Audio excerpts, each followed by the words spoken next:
I want to introduce some people that are special to me. So this is Alex Davis. Alex, come on up here. Alex is a sophomore, and she is a nursing major.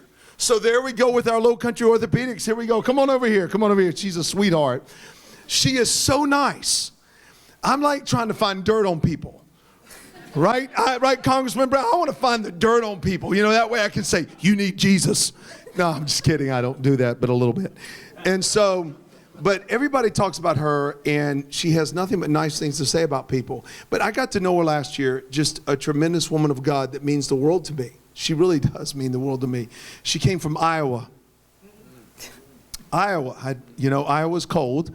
And she felt she wanted to be closer to the Lord. No, I'm kidding. And so they moved to Bluffton. And she's only been in Bluffton, like you moved, what, 4 years ago? Is that correct? And so, but what I've seen in her, and this is what I want you to see, this is where some plant, some water, God gives an increase. Let's check out an increase, all right? Let's check out an increase. This is what God is doing. I want to, with you to share with them a little bit. I'm going to ask you some questions. The first question, really just to see the power and the fruit of the Holy Spirit in your life.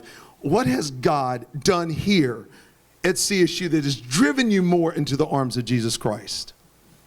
That's a loaded question. There's honestly so much I can say about that. He's just given me so many opportunities on this campus, and like walking on this campus, I didn't even think I would get this involved. Like, I am part of the women's ministry. Like, I have someone has made a brand new position so I can be part of the women's ministry here. I get to interact with John, which is just a blessing in itself.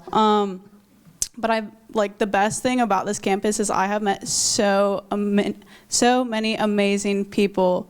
Like, I'm just a people person, but like, there's so many people on this campus that just show Christ in a different way that just really, really gets me going, because everyone views Christ differently. And like, my friend gives me a really good analogy, and she talks about like, if I'm a thumb on the hand, and my friend, if like John is a pinky, my best friend knew him before, and so she's the palm, like she connects him, and John sees Christ differently. And because I know this person and they know this person, I walk life through them, like I get to see so much more than I would have if I was just the thumb. Let me ask you this. What has Jesus done? Why do you really love Jesus?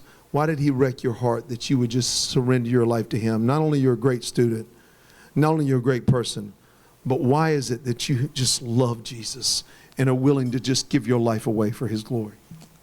Because I work at a summer camp, and they would ask my testimony, and my favorite line from it was, because when I was unfaithful, he was faithful. And so when I was 15, the reason I moved from Iowa all the way to Bluffton, not the weather, but it was because my dad passed away. And at the time, like, I just thought it was like a hard thing, and my parents had divorced before, so I hadn't talked to my mom in over a year, and the Lord was so faithful that he took my father from me, which was actually a really good thing. Like, I don't want to say that it was a bad thing, but it was also a good thing in a really further sense, and I didn't realize that till later on. But he allowed me to move to South Carolina after not talking to my mom for a year, and just put me in a place where people would pour into me. And because these people poured into me, like, it just showed how faithful he was, even when I was unfaithful. Like, even when I didn't believe in him, and even when I didn't even think he was there, or even that he cared. Like, my dad passed away, but like, now I know that if he hadn't taken my dad, I wouldn't be walking with the Lord. And like, I wouldn't be, like, over the summer I lead high school and middle school students to the Lord, and like, that wouldn't happen if he hadn't done that. So last question. If there was anything that you want to say to them about what God is doing right now in your life, and how much you love him, and what he's got going on in your life, what would you say to them? If there's anything that you could say about the power of God at work in you right now, what would you say? I say that he's worked so much that I'm a completely new person. Like, if you looked at when I was in Iowa, when I was 15 years old, I was rude, I was inconsiderate, I drank, I cursed, I did all of that stuff. And I will not speak anything bad about people, because I think every person is good in their own sense, and like, the Lord loves them, and they view Christ differently. So like, it's amazing to get to know them, and just to get to see like, everyone is God's creation, whether they know it or not. And like, that just makes me love them so much. And like, he's changed me so much for the better. And like, if I wasn't on this campus, I wouldn't be this way. Like, from my senior year, which I knew Christ then, but to my sophomore year, my first semester of sophomore year, I'm a completely different person. I don't know. He's just moving in really big ways that I can't even express. And I just want to tell you publicly in front of everybody here how much I love you and I appreciate you and what you do for the gospel. I promise you, she doesn't say a bad word about anybody.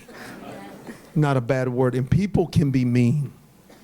And she is kind and considerate. And if there's anybody that shows Jesus Christ on this campus and loves people right where they're at, she does, because 2 Timothy 2:13 is true.